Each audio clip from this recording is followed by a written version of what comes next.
Okay, so I got this XZ secondhand about a year ago. And one thing that always bugs me was this super squeaky jog wheel.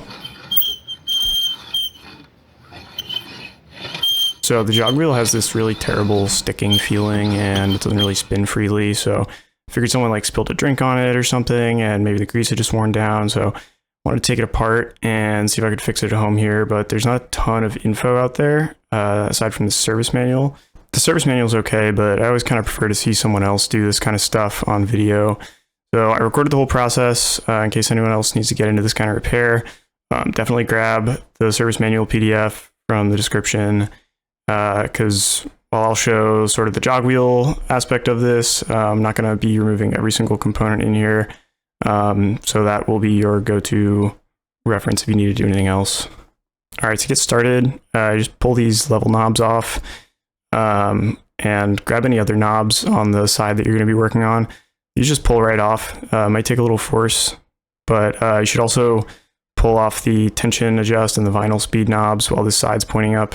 I forgot to do this and I had to do it later while the assembly was upside down. So if you don't remove these, the PCBs won't come out properly later in the process.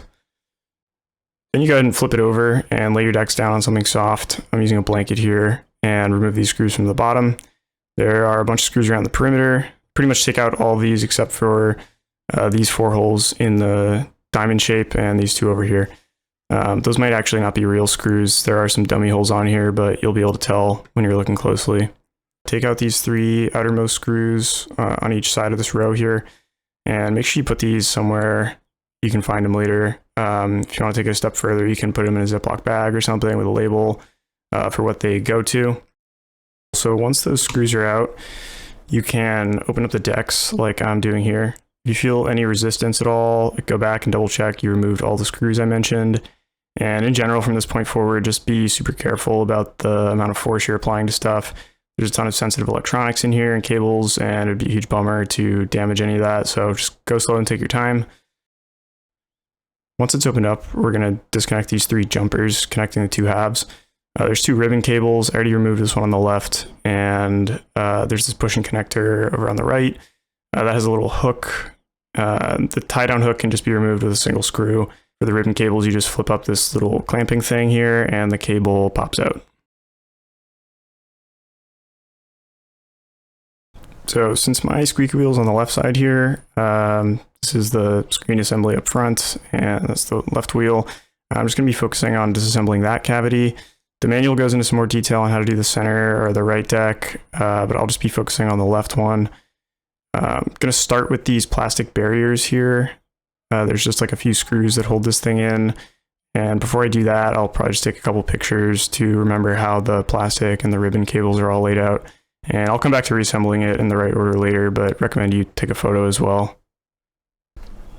Once the screws that hold the plastic barrier in are out, we can get to the circuit board removal. So up here we got like the play pause, cue, and searching boards. Unfortunately, the jog wheel is buried under a bunch of different boards here, so there's just a few cables and screws that we need to remove, and I'll leave most of these connected to make our lives a little easier. And then with those boards out of the way, you can kind of just set them off to the side. I decided not to remove the ribbon cables. I think you can if you want to, but just to avoid damaging stuff, I'm leaving them connected here. Next would be the beat pad board here with just this one ribbon cable that I am going to take off.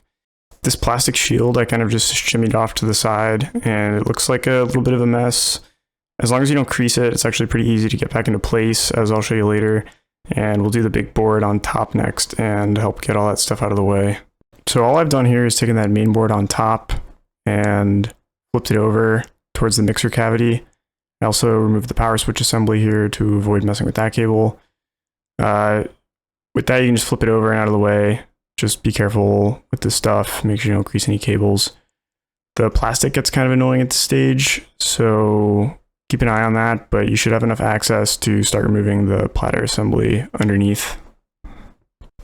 So to get this platter out, I'll need to remove this plastic barrier and then pull these 2 ribbon cables out. Once that's out of the way, we can move it out of the sort of messy main assembly and start just working on the wheel. The manual says you shouldn't reuse this plastic piece, and that's because it's held on with this adhesive here, but I will be reusing it, and if you need to, you can just put some double-sided tape or glue on it. My adhesive was good enough, but up to you if you want to reapply glue or buy some replacement parts for this. These ribbon cables just pull straight out. There's no clip or anything. So just be real careful pulling these, apply even tension across the whole connector, and when you're putting them back in later, only put force on the blue part. So with the wheel out, you can take these 4 screws out to get at the screen assembly. There's another plastic barrier behind it. I'm not going to go any further into the wheel disassembly because my problem was pretty much just on the front side where there are roller track bearings. So to get into that, there are 3 clips around the perimeter here. You just pull those back with your finger, and then you can lift this outer ring up and out of the way.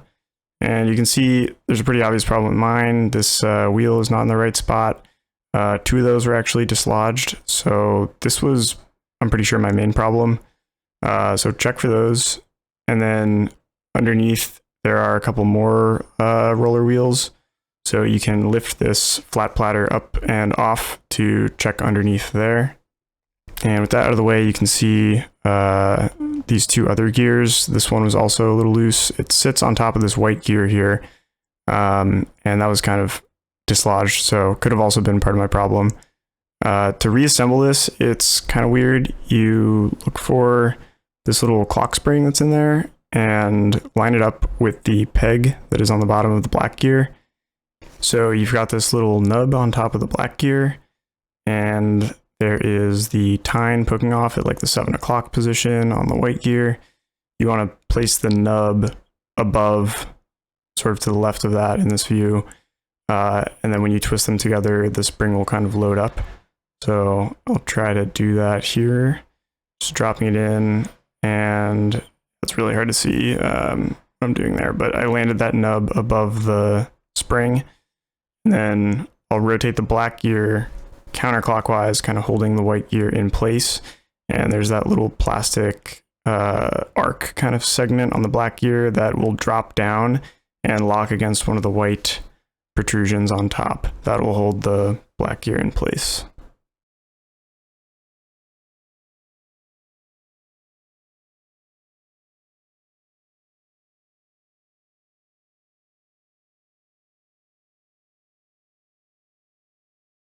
Loose on my assembly, they have these little saddles that they'll sit in, so you can just drop them into place and then gently push on them, and you should hear them click into place.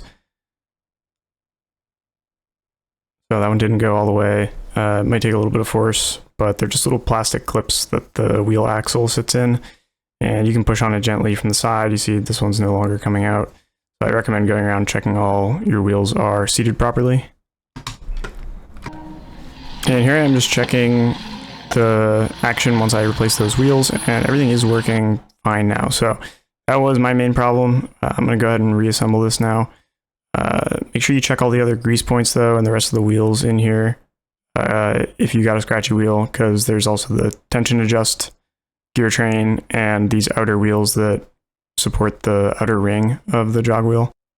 So reassembly is the same thing in the reverse, just dodging all the plastic stuff and dropping the jog wheel into place first. This part was a little tough. You might have to lift the decks up a little bit to let the wheel fall into place all the way. You can see here the holes don't really want to line up, but if you find the pegs that the wheel housing goes around, that should help align things. This ribbon cable you feed back through and then just gently reconnect. Make sure you have the contacts facing the right side. And then you can go ahead and reinstall that plastic shield all the way, just reusing the same adhesive and pressing it down with your finger. So once the jog wheel is tidied up, we'll flip this main top board back over, and that should fall right back into place. Again, be careful when you're handling these. If there's any plastic or anything stuck underneath, you can just pull it out. Another thing I noticed here when reassembling is these screw holes have either like a solid ring or they have a single or double outer ring. Those single and double outer rings indicate that the screws there go in after a layer of plastic, so skip those when you are putting the screws back into all these boards for the first time. And I just pretty much dropped everything back in, same order I took it out in. And for this main plastic shield, where we didn't really remove it from that ribbon cable, I just laid that flush back down and everything pretty much dropped into place. So it does look messy while you have it all apart, but the stuff went back together pretty smoothly. If you need to, just reference the photos you took earlier. I'll also put one up of what it looks like when it's all set. With everything reconnected and the plastic in the right configuration, you can go ahead and reconnect those 3 jumper wires. We'll do the 2 ribbon cables and the push-in connector with the tie down, and then you're good to close back up. And all that's left to do is replace the case screws that you took out earlier. So for the different sizes of screws, the small ones are the ones that screw into metal holes, and the longer ones are the ones that go into the plastic standoffs. So if you're not sure which screw goes where, I'm pretty sure there's only 2 sizes. So I was able to find my way back together here. The decks are working. You've got full control on everything. All the buttons are working. And most importantly, no more squeaky jog wheel. Hopefully that was helpful. I know this is like a super niche, random kind of video. I'm not a YouTuber or repair professional, but there's like no information on how to do this online. So I figured if there's anyone else out there trying to do this, might be helpful. Try not to break your shit, and check out my music.